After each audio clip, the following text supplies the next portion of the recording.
بسم اللہ الرحمن الرحیم۔ یہاں تک ہم نے کیا تھا پچھلی بار، یہ جو سبز رنگ سے میں نے اس کا نشان لگایا، یہی جس کو امام غزالی بالخصوص ہدف تنقید بناتے ہیں، اور اس میں عقل خود مکتفی کے بارے میں جو ہے کافی اہم بحث آ گئی تھی۔ تو اگر آپ نے اس کو نہ دیکھا ہو تو اس کو پہلے دیکھ لیں، اس کو سننے اور پڑھنے سے پہلے۔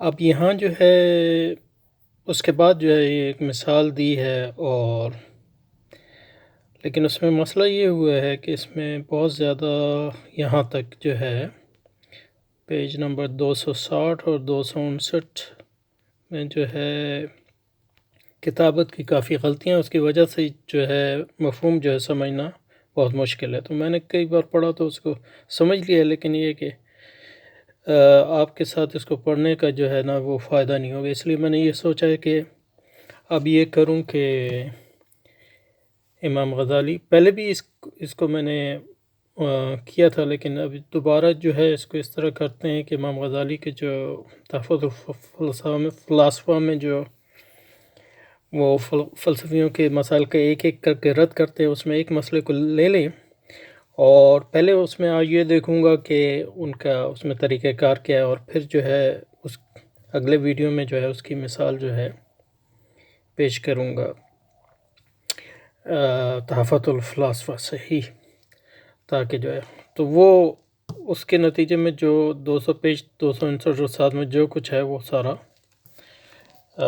کور ہو جائے گا، اور اس میں سے کوئی چیز جو ہے، اور اس کے بعد ہو سکتا ہے کہ مطلب اس بحث کے بعد اگر آپ اس کو پڑھیں تو آپ اس کو سمجھ بھی سکیں۔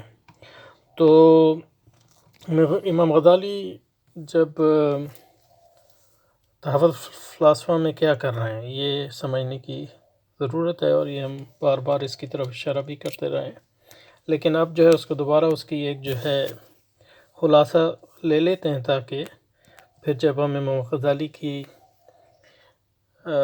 تہافت میں سے مثالیں لیں گے تو اس پر جو ہے اسی نقشے کے مطابق جو ہے ان کو جو ہے ان کا تجزیہ کریں گے۔ تو امام غزالی کیا کہنا چاہتے ہیں تحفہ میں؟ تو فلسفیوں کا رد کرنا چاہتے ہیں،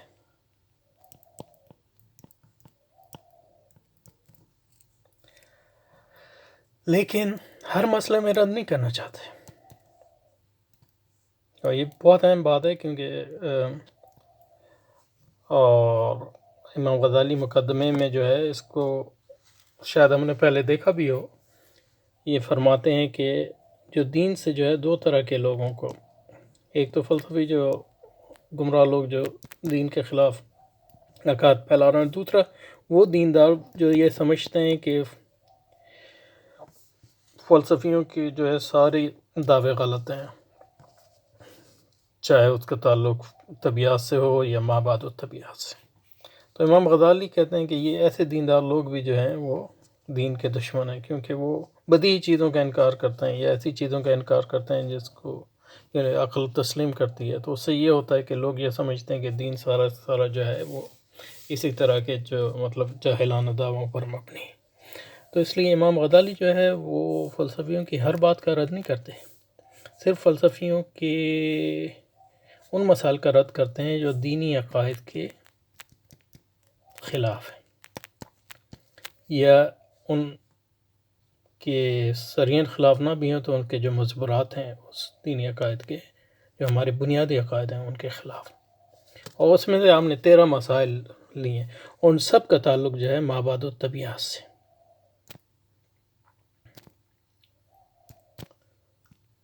جو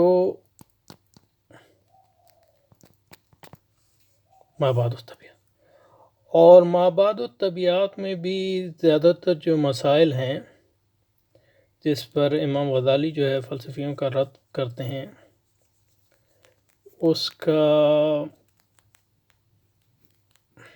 تعلق جو ہے الہیات سے، اور اس کو الہیات کہنا نہیں چاہیے، کیونکہ الہیات جو ہے مابعد الطبیعت کی جو ہے اہم شاخ ہے ارسطو کے یہاں، سب سے اہم شاخ ہے، اور اس میں وہ اس کو تھیولوجی کہتے ہیں گریک زبان میں، اور تھیو کا مطلب جو ہے خدا. تو اس کا جو تصور خدا ہے، اس کے جو مطالعے کا علم ہے، اس کو الہیات کہتا ہے. لیکن آپ دیکھیے کہ ارسطو کا جو تصور خدا ہے، وہ ارسطو میں جو بنیادی طور پہ جو چیز ہے کہ ہر دو چیزیں ہیں اس کے یہاں. ایک کہتے ہیں مادہ، اور دوسرا فارم، ہیئت، میٹر.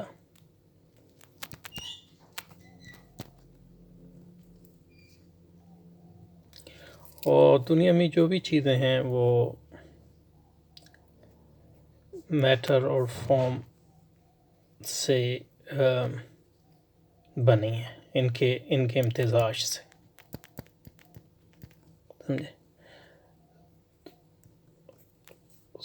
مادہ جو ہے اگر اس کی کوئی حیت نہ ہو تو وہ جو ہے وہ پرائم میٹر رہے گا. اس کو مطلب یہ ہے کہ اس سے کوئی چیز جو ہے نہیں بن سکتی. تو مادے کو جب ہم اس کو ایک حیت دیں گے، اور اس کے نتیجے میں جو ہے اشیاء دنیا میں وجود میں آتی ہیں.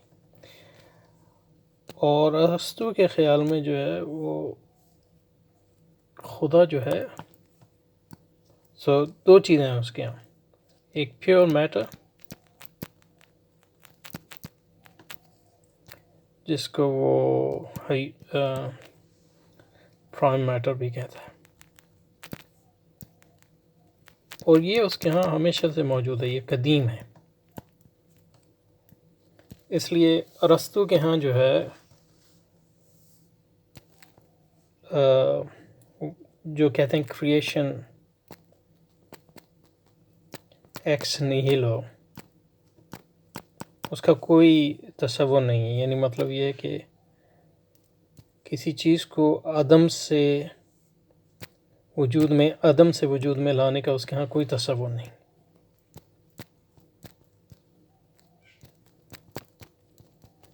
یہ پرائم میٹر جو ہے اس کے ہاں قدیم ہے. اور ظاہر ہے ہم پرائم میٹر کو دیکھ نہیں سکتے، کیونکہ ہم جو بھی چیز دیکھیں گے اس کی ایک حیت ہوگی، ورنہ جو ہے وہ ہمارے دیکھنے میں بھی نہیں آئے گی. لیکن اگر آپ اپنے دماغ میں سوچیں کہ جو بھی چیز ہے آپ کے پاس، اس سے جو اس کی حیت کو جو ہے مجرد کر لیں، تو جو چیز یعنی آپ کے خیال میں بچے گی، اس کو جو ہے وہ پرائم میٹر کہتے ہیں. اور ایک پرائم میٹر، اور دوسرا جو ہے پیور فارم ہے، حیات محضہ، پیور فارم. اور یہ خدا جو ہے یہ پیور فارم ہے، اور کچھ نہیں ہے اس کے یہاں. یعنی مطلب خدا اس لحاظ سے مطلب یہ تصور جو ہے یعنی کانٹ جو جرمن فلسفی اور جدید فلسفے کے اصل بانی ہے، اس کے یہاں بھی پایا جاتا ہے کہ وہ اس کے یہاں جو ہے انسان جو ہے اس میں حیوانیت ہے اور عقل ہے. اور یہ حیوانیت جو ہے وہ جو عقل محض ہے وہ خدا ہے اس کے. اور جس لحاظ سے انسان جو ہے عقل رکھتا ہے، وہ اس عقل محض کا حصہ ہے اس لحاظ سے. تو یعنی مطلب وہ خدائی میں اس لحاظ سے وہ شریک.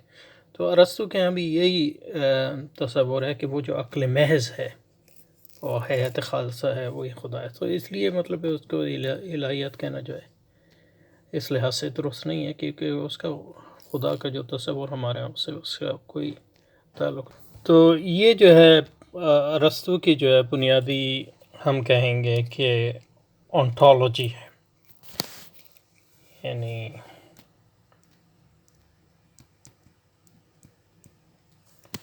وجودیات. تو بنیادی چیزیں دو ہی ہیں اس کے، ایک پیور میٹر اور ایک پیور فارم. اس کو کہتا ہے خدا، اور اس کو پرائم میٹر کہتا ہے. تو اس سے عقل بھی جڑی ہوئی ہے، کیونکہ فارم عقل بھی ایک یعنی پیور فارم ہے. تو یہ بنیادی طور پہ عقل محض ہی ہے. اور پیور میٹر جو ہے یہ عقل سے بالکل خالی ہے، اور یہ خود جو ہے پیور میٹر جو ہے خود حرکت نہیں کر سکتا، خود سوچتا بھی نہیں ہے. تو اس کو حرکت دینے کے لیے جو ہے خارج سے کوئی چیز چاہیے، اور وہ حرکت جو اس کو ملتی ہے وہ اسی پیور فارم سے ملتی ہے، اور اس حرکت کے نتیجے میں جو ہے کائنات میں جو ہے دوسری چیزیں وجود میں آتی ہیں. تو کائنات جو ہے کہ ایک اسپیکٹرم ہے. تو یہ جو ہے اس کو کہیں سفلی، اور اس کو کہیں علوی. علوی یعنی بالائی اور تحتی. تو جتنا آپ جو ہے مادے سے قریب ہوتے جاتے ہیں اتنا جو ہے آپ سفلی عالم کی طرف آتے جاتے ہیں. تو جو بھی چیزیں اس کے ان بٹوین ہیں وہ امتزاج ہیں میٹر اور فارم کا. تو جن پر جو ہے مادہ غالب آ جاتا ہے وہ ان کا تعلق جو ہے سفلی چیزوں سے، یعنی ان کا تعلق جو ہے مادے سے، تو ان میں مادے کی خصوصیات زیادہ پائی جاتی ہیں.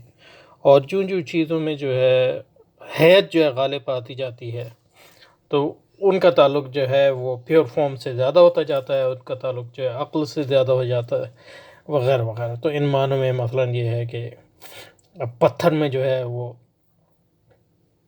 یعنی فارم جو ہے کم ہے جانوروں سے، پلانٹ سے فار ایگزامپل، یا یعنی پودوں سے، اور جانوروں میں پودوں سے زیادہ ہے فارم اور مادہ کم ہے، اور انسانوں میں سب سے زیادہ. اس لحاظ سے انسان جو ہے وہ حیوان ناطق انہی معنوں میں ہے کہ اس کی جو حیوانیت ہے اس کی وہ مادیت ہے، اور اس کی جو نطق ہے وہ اس کی عقلیت ہے. تو اس کا نطق جو ہے اس کو خدا سے جوڑتا ہے اور عالم بالا سے جوڑتا ہے. اور انسان سے اوپر اس کے ہاں جو ہے مطلب یہ ہے کہ آسمانی جو یہ سیارے ہیں ان کو بھی وہ خدا کے نزدیک سمجھتا تھا، کیونکہ ان میں بھی جو ہے مادہ جو ہے وہ یہ انسانوں سے بھی کم ہے، اور اس میں تعقل جو ہے وہ اس کے نزدیک وہ جو ہے وہ زیادہ ہوتا ہے اس میں. تو یہ اس کی بنیادی جو ہے وجودیات تھی ارسطو کی، جس کو فارابی اور ابن سینا نے لیا، اور بنیادی طور پہ مطلب یہ ہے اس کو کچھ تھوڑا بہت لیپا پوتی کی اور اس کو جو ہے اسلامی دنیا میں جو ہے پھیلانے کی کوشش کی. اور امام غزالی انہی کے خلاف جو ہے کھڑے ہوئے، اور اس کی حقیقت جو ہے وہ، کیونکہ جب انہوں نے ان چیزوں کو عربی زبان میں ترجمہ کیا تو مطلب یہ ہے کہ جیسے مطلب یہ ہے کہ وہ اس کو خدا کہہ دیا ہے، یعنی اور اس کو عقل فعال کہہ دیا، اور اس کو تو مطلب یہ اس میں جو ہے زبان کے تبدیل ہونے سے جو ہے وہ چیزوں کو جو ہے لیپا پوتی کرنے میں ان کو جو ہے آسانی ہے. لیکن اس کے نیچے جو وہ کفر ہے، یا تو وہ خود بھی نہیں سمجھے، یا سمجھے تو مطلب یہ ہے کہ اس کو وہ باطن میں جو ہے کچھ اور تھا ان کے، اور ظاہر میں کچھ اور تھا. تو امام غزالی اس کو جو ہے، اس لیے امام غزالی نے اس کی ضرورت محسوس کی کہ اس کا رد کیا جائے، اس کا تحافہ کیا جائے ان معنوں میں کہ اس کی جو ہے حقیقت کھول دی جائے، اس کا دغل جو ہے وہ واضح کیا جائے. تو یہ جو ہے ان کا مقصد ہے. تو وہ فلسفیوں کو جو ہے، فلسفیوں کے ہر چیز کو رد نہیں کر رہے. فلسفیوں بنیادی طور پہ وہ اسی مواد و طبیعت اور الہیات کو رد کرنا چاہتے ہیں، اور اس کی رد کی بنیاد جو ہے وہ رکھتے ہیں ان کی اپنی منطق پر ہی.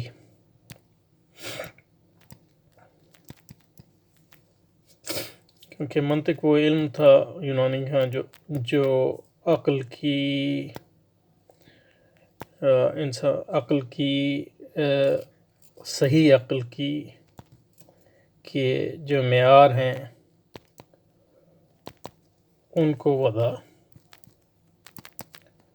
کرتا ہے، اور صحیح تفکر کو جو غلط تفکر ہے یا کمیاب یا مطلب یہ ہے کہ غلط تفکر ہے اس سے علیحدہ کرنے کے لیے یہ علم وضع کیا تھا جو ارسطو اور دوسرے یونانیوں نے. اور اس میں علم میں جو بنیادی چیز تھی وہ یہ تھی کہ اس کا اقلیدسی منہاج تھا، اور وہ اس طرح کہ علم جو ہے اس کو وہ تقسیم کرتے ہیں، ایک تو تصور اور دوسرا تصدیق.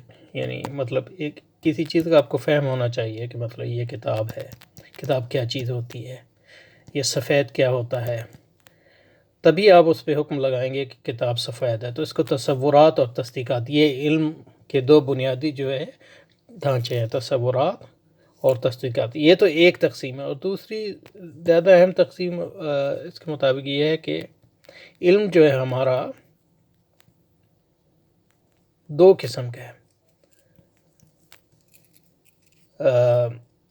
ضروری، اسی کو وہ بدیہی کہتے ہیں، اور نظری.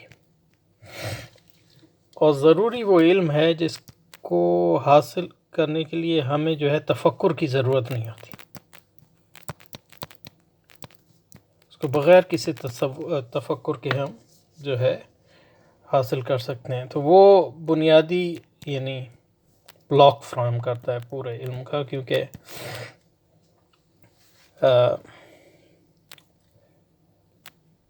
تو مثلاً یعنی مطلب یہ کہ میں چیزوں کو دیکھ رہا ہوں تو یہ سارے بدیہی علم ہیں. یا دو کا آدھا جو ہے ایک ہوتا ہے، یا دو کا جو ہے ڈبل جو ہے وہ چار ہوتا ہے، یہ سارے بدیہی علم، اس میں تفکر کی ضرورت نہیں ہوتی. اور جو بھی صاحب عقل ہے اس کو بغیر جو ہے کسی یہ جو ہے امیڈیٹ نالج ہے، اس لیے اس کو آپ انٹیوٹیو نالج بھی کہہ سکتے ہیں. دوسرا وہ نظری علم ہوتا ہے جس میں آپ کو تفکر کی ضرورت ہوتی ہے. تو اس کے لیے مطلب یہ ہے کہ آپ ان بنیادی بدیہی افکار کو لیتے ہیں اور اس کی بنیاد پر بے فکر کرتے ہیں، اور اس کی بنیاد پر جو ہے وہ علم حاصل کرتے ہیں جس کے لیے آپ کو تفکر کی ضرورت ہوتی ہے. تو مطلب یہ ہے کہ عالم حادث ہے یا نہیں ہے، یعنی عالم ہمیشہ سے ہے یا کبھی نہیں تھا اور بنا تھا. یہ ساری چیزیں ایسی ہیں جو بدیہی طور پہ ہمیں نہیں معلوم، لیکن ہم جو ہمارے بدیہی علم ہے اس کی بنیاد پہ ہم غور و فکر کر کے استدلال کی عمارت، تو اس کو علم نظری کہتے ہیں. تو یہ دو طرح کے علم ہیں. تو امام غزالی جب ان کو کہہ رہے ہیں کہ تمہارے جو ساتھ میں بحث کروں گا اور تمہارے جو الہیات کے غیر اسلامی عقائد ان کا رد کروں گا، اس بنیاد پر نہیں کروں گا کہ وہ اسلامی عقائد پر پورے نہیں اترے، بلکہ اس بنیاد پر رد کروں گا کہ وہ منطق پر پورے نہیں اترے. تم نے منطق میں جو اصول وضع کیے ہیں اپنے، ان کے مطابق نہیں. اور وہ اصول یہی ہیں کہ تمہارا علم یا تو جو ہے بدیہی ہوگا یا نظری ہوگا، یا بدیہی اور نظری دونوں کا ایک امتزاج ہوگا. تو جب وہ فلسفیوں کے عقائد کو لیتے ہیں تو اس میں یعنی مطلب اسی کو لے لیں، عالم قدیم ہے یعنی ہمیشہ سے، اس کو رد کرتے ہیں. تو وہ دیکھتے ہیں کہ اس کو دو ہی چیزوں سے اس کو ثابت کیا جا سکتا ہے، استدلال، تو یہ نظری، اور اس استدلال کی بنیاد جو ہے بدیہیات پہ ہوگی.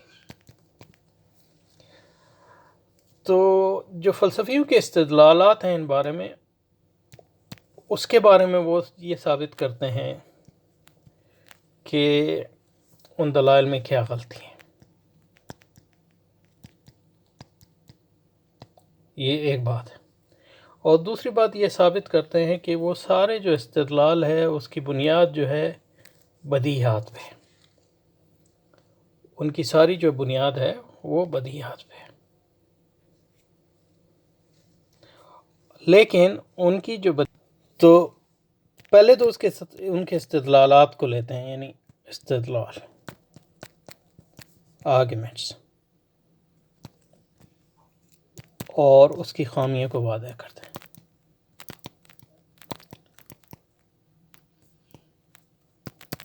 ان دلائل میں، اور اس کے خلاف جو ہے اپنے استدلال کھڑے کرتے ہیں، اور ان سے کہتے ہیں کہ اس کا جواب تمہارے پاس کیا ہے. اس کو ہم دیکھیں گے. ایک تو یہ، اور دوسری اہم بات وہ یہ ثابت کرتے ہیں اس استدلال کی جو ہے اس کی ڈی کنسٹرکشن کے ذریعے، کہ فلسفیوں کے جو تمام استدلالات ہیں اس کی جو وہ جا کے جو رکتے ہیں وہ رکتے ہیں بدیہات پہ، اور رکنے بھی چاہیے، کیونکہ ان کے یہاں جو مطلب یہی ان کا علم کی تشریح ہے کہ بدیہات کی بنیاد پہ ہی آپ جو ہے وہ دلائل جو ہیں وہ کھڑے کرتے ہیں.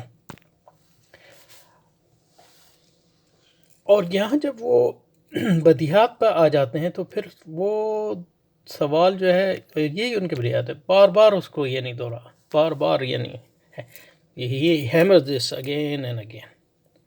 استدلالات کو جو آرگومنٹ میں جو خلا ہیں، جو آرگومنٹ میں جو ہے غلطیاں ہیں، اس کو واضح کرتے ہیں، اور پھر کہتے ہیں کہ وہ تمام دلائل پہنچ کر رکتے ہیں چند بدیہات پر، یعنی ایسے مفروضے الہیات کے بارے میں جن کو فلسفی سمجھتے ہیں کہ وہ سیلف ایویڈنٹ ہے، یعنی ان کے لیے دلیل کی ضرورت نہیں ہے، وہ اسی طرح ہیں جیسے 2 کا آدھا 1 ہے، یا 2 کا ڈبل جو ہے وہ 4 ہے. تو پھر امام جو ہے اس بدیہات پر جو ہے فوکس کرتے ہیں، اور دیکھتے ہیں کہ کیا واقعی یہ جو دعویٰ کرتے ہیں کہ یہ بدیہات ہیں وہ بدیہات ہیں کہ نہیں. صحیح ہے جی. اور ان بدیہات کے بارے میں پہلا وہ کوشش کرتے ہیں کہ ایسی چیزیں لائیں جو اس چیز کے خلاف ہوں جس کو فلسفی بدیہی سمجھتے ہیں، اور بتائیں کہ دوسرے فلسفی اور دوسرے لوگ جس کو تم بدیہی سمجھتے ہو اس کے بالکل برعکس چیز کو بدیہی سمجھتے ہیں.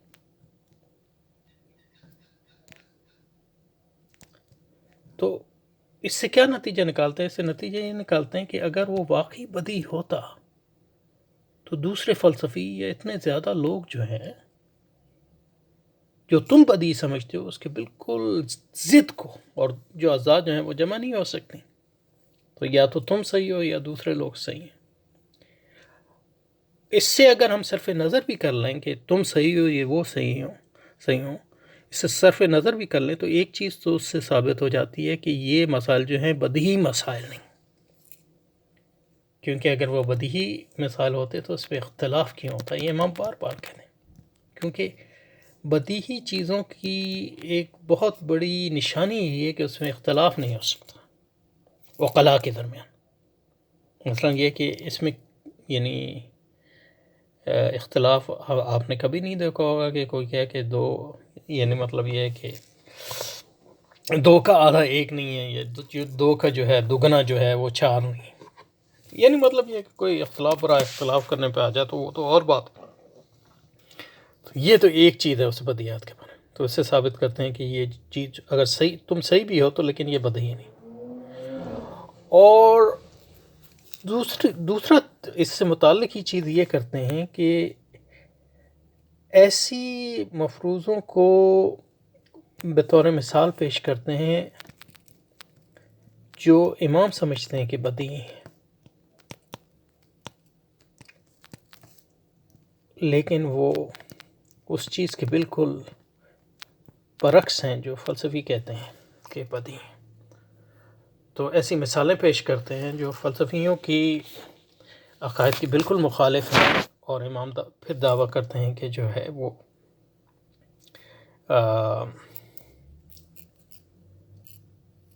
تو اگر تم کہتے ہو کہ تمہاری جو ہے مفروضات جو ہیں بدیہی ہیں، تو ہم اس کے برعکس یہ دعویٰ کرتے ہیں کہ ہمارے مفروضات جو بالکل تمہارے مفروضات کے برخلاف ہیں وہ بدیہی ہیں، ہمیں وہ بدیہی نظر آتے ہیں. تو ایسا تو نہیں ہو سکتا کہ دونوں بدیہی ہوں، تو اور ایسا بھی نہیں ہو سکتا کہ دونوں صحیح ہوں. اس مثال سے بھی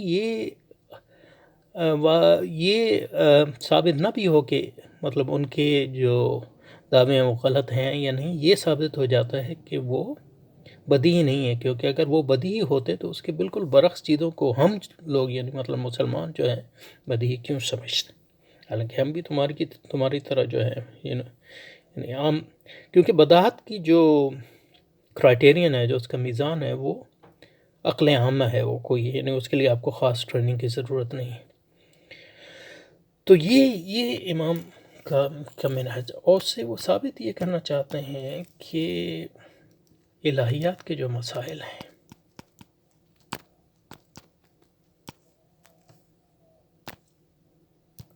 اس کی بنیاد جو ہے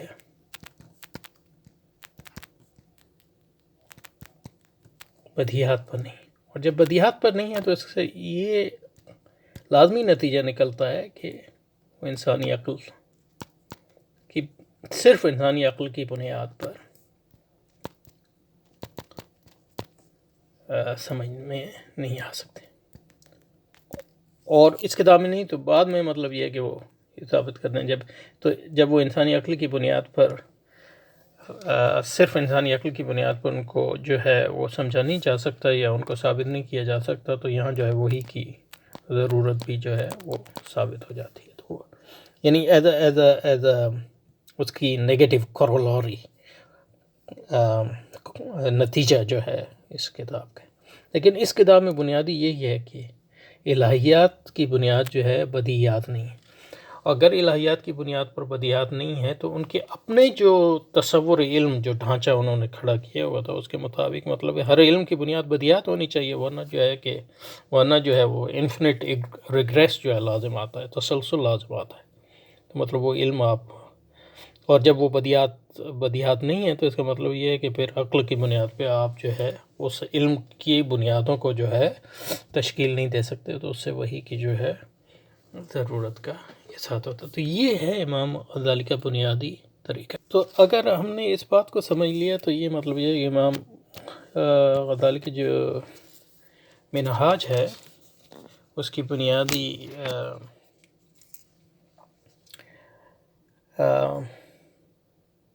طریقہ کار کو جو ہے ہم سمجھ لیں. ایک آخری بات اس میں سمجھنے کی ضرورت ہے کہ وہ جب فلسفیوں کے مقابلے میں آتے ہیں تو آپ کے اپنے الفاظ میں آتے ہیں ایز مطالب منکر، یعنی آپ مطالبہ کر رہے ہیں ان سے کہ دلیل لاؤ اور ثابت کرو، اور مقصد جو ہے آپ کا وہ انکار ہے. یعنی ایک ایسے شخص کی حیثیت سے داخل ہوتے ہیں جو بنیادی طور پہ سمجھتا ہے کہ تم باطل پہ ہو، اور ان کا بنیادی مقصد جو ہے ان کے دلائل کو جو ہے وہ تہافت کرنا، یا ان کو جو ہے ان کے بودھ پن کو ثابت کرنا، اور ثابت کرنا کہ وہ دلیل کی بنیاد پر نہیں ہے. اس لیے آپ دیکھیں گے جب ہم مثال دیں گے تو وہ انگریزی میں اگر کہیں کہ ہی goes on piling arguments after argument against philosopher. ایک دلیل دیتے ہیں فلسفیوں کے عقائد کے خلاف، تو اس کے مقابلے میں دوسری دلیل دیتے ہیں اور کہتے ہیں کہ اگر وہ یہ جواب دیں تو پھر تیسری، رکتے نہیں ہیں. یعنی مطلب اور بار بار اس طرف آتے ہیں کہ مطلب یہ کہ تمہاری دلیل کی بنیاد اس بداہت پر ہے اور یہ بدیہی نہیں ہے. اگر یہ بدیہی ہے تو دوسرے لوگ اس کو بدیہی کیوں نہیں سمجھتے، یا ہم اس چیز کو بالکل مخالف چیزوں کو بدیہی کیوں نہیں سمجھتے، اور یہ بار بار. تو اس کا مطلب یہ ہے کہ وہ تہافت الفلاسفہ میں جو بحث میں ایک مدعی کی حیثیت سے داخل نہیں ہو رہے،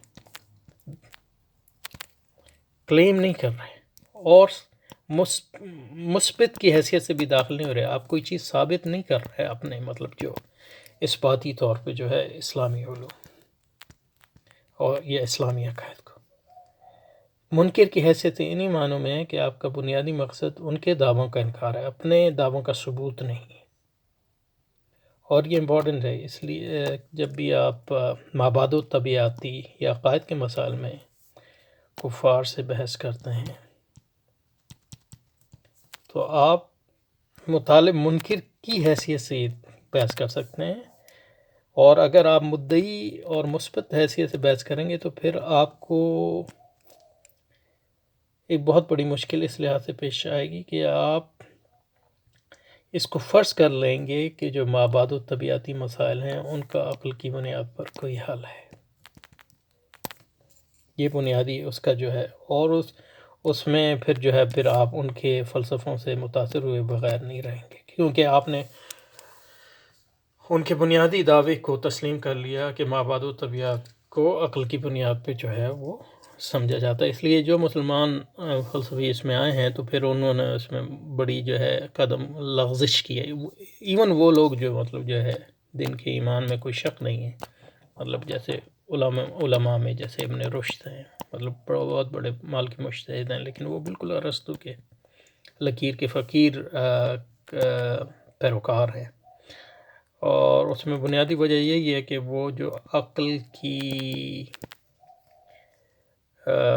جو بے بساطی جس کو امام غزالی نے سمجھا، وہ انہوں نے اس کو نہیں سمجھا الہیات کے بارے میں. تو اس لیے مطلب مقدمے میں اس کتاب کے امام غزالی اس کو سرین بیان کرتے ہیں کہ میں اس میں داخل ہوں گا مطالب منکر کی حیثیت سے، یعنی ان کے عقائد کے بطلان کے لیے، صرف اپنے عقائد یہاں ثابت نہیں کروں. اس کے لیے پھر جو ہے وہ جو ہے وہ اپنی آپ کتابوں میں، جو اسلامی کتابوں میں انہوں نے اس کی جو ہے دلائل دی ہیں، وہ اسلامی دلائل دی ہیں، یا العلوم میں یا الاقتصاد فی الاعتقاد میں یا دوسری جو کتابیں ہیں وہاں جو ہے اپنا جو ہے تو اس کا مقصد یہ ہے کہ وہ فلسفیوں کے خلاف جو ہے گتھیاں پیش کرتے ہیں ان کے سامنے، اور اپنے آپ پر یہ نہیں لیتے کہ ان گتھیوں کو سلجھائیں. وہ گتھیاں جو ہے وہ ان کے یعنی عقائد کو رد کرنے کے لیے پیش کرتے ہیں. تو ان کو کہتے ہیں کہ تم اس کو جھٹلاؤ، یہ ہمارا کام نہیں ہے، کیونکہ ہم تو اس کو مانتے ہی نہیں ہیں. اور پھر ان کے جو دلائل ہیں ان کے جو ہے دلائل کی غلطیاں ثابت کرتے ہیں، اور یہ ثابت کرتے ہیں کہ وہ جو دعویٰ کرتے ہیں اس دعوے کو جو ہے اس کا جو ہے وہ اس بات اپنے جو علم کے بارے میں انہوں نے تصور پیش کیا منطق میں، اس کی بنیاد پر بھی جو ہے وہ اس کو ثابت نہیں کر سکتے. اور یہ ثابت کریں کہ ان کے عقائد کو یا ان کے دلائل کو اگر تسلیم کیا جائے تو اس کے نتیجے میں پھر ہمیں ایسی چیزوں کو قبول کرنا پڑے گا جو عقل کے بالکل خلاف ہیں، اور اس کے نتیجے میں یہ ہوگا کہ وہ یہ ثابت ہو جائے گا کہ ان کے یعنی بائی امپلیکیشن کے ان کے جو عقائد ہیں وہ اس کی بنیاد عقل نہیں ہے، بلکہ اس کی بنیاد جو ہے عقل کا ایک نہایت بودہ اور غلط تصور ہے. تو اگر ہم کہیں تو امام غزالی کی جو فکر ہے اس کے دو پہلو ہیں، پازیٹیو مثبت یعنی اپنے عقائد کے اثبات، اور نیگیٹو منفی. تو تہافت کا جو کام ہے وہ زیادہ تر وہ نیگیٹو ان معنوں میں ہے، منفی ان معنوں میں ہے کہ وہ ان کے عقائد کو کا بوداپن ثابت کرتے ہیں، اور کہتے ہیں کہ ان کے عقائد جن بدیہات پر قائم ہیں وہ ایکچولی بدیہات نہیں ہے. تو ان کے عقائد کے خلاف جو ہے دلائل کے انبار کو جمع کرتے ہیں. لیکن اس کا مطلب یہ نہیں ہے کہ وہ اس کا کوئی پازیٹیو کنٹریبیوشن نہیں، اس کا پازیٹیو کنٹریبیوشن ہے بائی امپلیکیشن، اور پازیٹیو کنٹریبیوشن یہ ہے کہ وہ اس سے ثابت کرتے ہیں کہ عقل الہیات کے بارے میں خود مکتفی نہیں، اور اس سے بائی امپلیکیشن جب وہ عقل جو ہے الہیات کے لیے خود مکتفی نہیں ہے تو وہ اس سے وحی کا جو ہے ایک دلیل ملتی ہے وحی کی ضرورت کے مطابق. تو یہ ان کا اس کتاب کا پازیٹیو کنٹریبیوشن ہے. So negative contribution is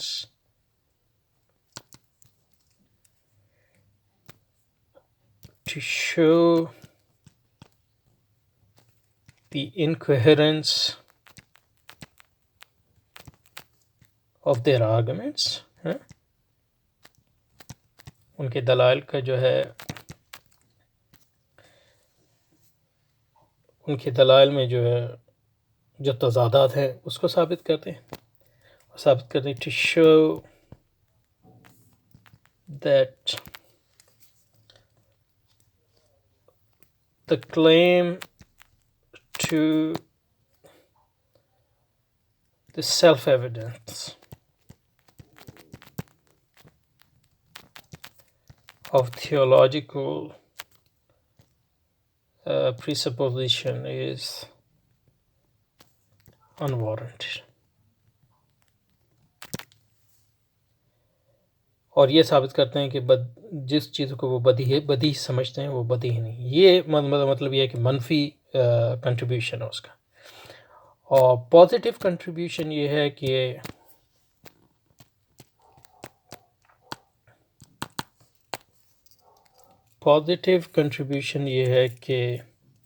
to show the insufficiency of reason in metaphysical and theological matters. Because theology جو ہے میٹافزکس ہی ہے، میٹافزکس جو ہے تھیولوجی ہے بنیادی طور پہ ارسطو کے یہاں، اور اسی سے اس کا جو مثبت کنٹریبیوشن ہے وہ یہ ہے کہ یہ ثابت کیا جائے کہ عقل جو ہے مابعد طبیعتی اور الہیاتی مسائل کے حل کے لیے جو ہے خود مکتفی نہیں ہے. اور یہ کہتے تو نہیں ہیں وہاں، لیکن بائی امپلیکیشن ایک دلیل ہے وحی کے لیے. So by implication he gives an argument for the necessity of revelation as far as metaphysical theological matters are concerned. اور پھر وہ احیاء میں اور دوسری اس کی جو ہے وہ کلام میں اور علم العقائد میں اور تصوف میں اور دوسرے اسلامی علوم میں جو ہے پھر اسی بنیاد پہ جو ہے پھر وہ اپنا مثبت تصور جو ہے وہ پیش کرتے ہیں. تو جب اپنی مثبت اسلامی الہیات پیش کرتے ہیں یا اسلامی مابعد و طبیعت، تو اس کی بنیاد جو ہے علوم اسلامیہ پر رکھتے ہیں، اس کی بنیاد جو ہے فلسفیانہ علوم پر نہیں رکھتے. تو یہ تقریباً آ گیا. اب اس سے پہلے کہ میں اس کو ختم کروں، ایک جو کچھ لوگوں نے اعتراض اس پہ کیا جو میں نے تشریح کی ہے امام غزالی کی، اس کا جواب بھی دے دوں. وہ یہ کہتے ہیں کہ بدیہی ہمارے تمام علوم میں جو ہے بدیہی تصورات کا جو ہے وہ اقرار کیا جاتا ہے، اور اسی کی بنیادوں پر جو ہے پھر جو ہے نظری بنیادیں. تو یہ علم کلام میں بھی ہیں اور دوسرے علوم میں بھی ہے. تو اس میں اس کے کئی جواب ہیں. ایک جواب تو یہ ہے کہ کچھ علم کلام تو ایسے ہیں جو امام غزالی سے متاثر نہیں ہیں، تو پھر جیسے مطلب ابن رشدی اور کچھ معتزلہ بھی، تو وہ پھر وہ پرانے ارسطو کی جو دلائل ہیں اسی کو دہراتے رہے، حالانکہ امام غزالی نے اس کا رد کر دیا تھا. دوسری بات یہ ہے کہ جب ہم کہتے ہیں کہ بدیہیات کا ہم انکار کرتے ہیں، تو انہی معنوں میں بدیہیات کا انکار کرتے ہیں. ہم یہ تو نہیں کہتے کہ بدیہیات کا انکار کرتے ہیں مابعد الطبیعات اور الہیات.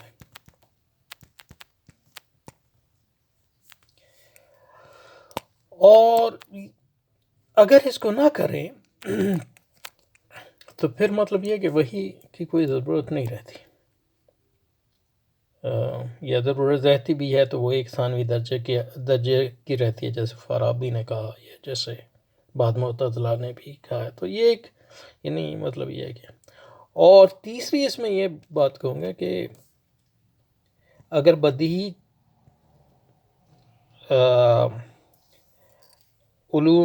تصورات کو آپ اپنے علوم میں استعمال کریں اور بدیہی تصورات کے قائل ہوں بھی، تو اس سے یہ لازم نہیں آتا کہ وہ بدیہی تصورات جو ہیں یونیورسلی پروف کیے جا سکتے ہیں. اور جو کئی بدیہات ہم استعمال کرتے ہیں لیکن ان کی جو انڈرسٹینڈنگ اور جسٹیفیکیشن ہے وہ کانٹیکسچل ہوتی ہے، سیاق و سباق. اس لیے میں نے کہا کہ جب مطلب وہ اپنا مثبت تصورات اور مثبت عقائد پیش کرتے ہیں تو پھر وہ فلسفیت پہ بات نہیں کرتے، پھر اپنے علوم میں بات کرتے ہیں. اور اپنے علوم میں آپ بدیہات پیش کرتے ہیں تو وہ بدیہات انہی معنوں میں پیش کرتے ہیں جو ہمارے لیے وہ بدیہات ہیں. وہ تمام انسانوں کے لیے بدیہات تو نہیں سکتی ہیں. اگر وہ تمام انسانوں کے لیے بدیہات ہوتی تو پھر تمام لوگ مسلمان ہو جاتے ہیں. مطلب یہ ہے کہ کافروں اور امتحان کا کیا مقصد تھا. تو یہ اس کا جو ہے، تو اس کی بحث آج آ گئی ہے یہ تفصیلی. تو انشاءاللہ اگلی بار جو ہے اسی نقشے کو رکھتے ہوئے ہم ایک مسئلہ لیں گے امام غزالی کے تہافت سے، اور دیکھیں گے کہ کس طرح انہوں نے اس چیز اسی نقشے کے مطابق جو ہے ان سے بحث کی ہے. ٹھیک ہے جی.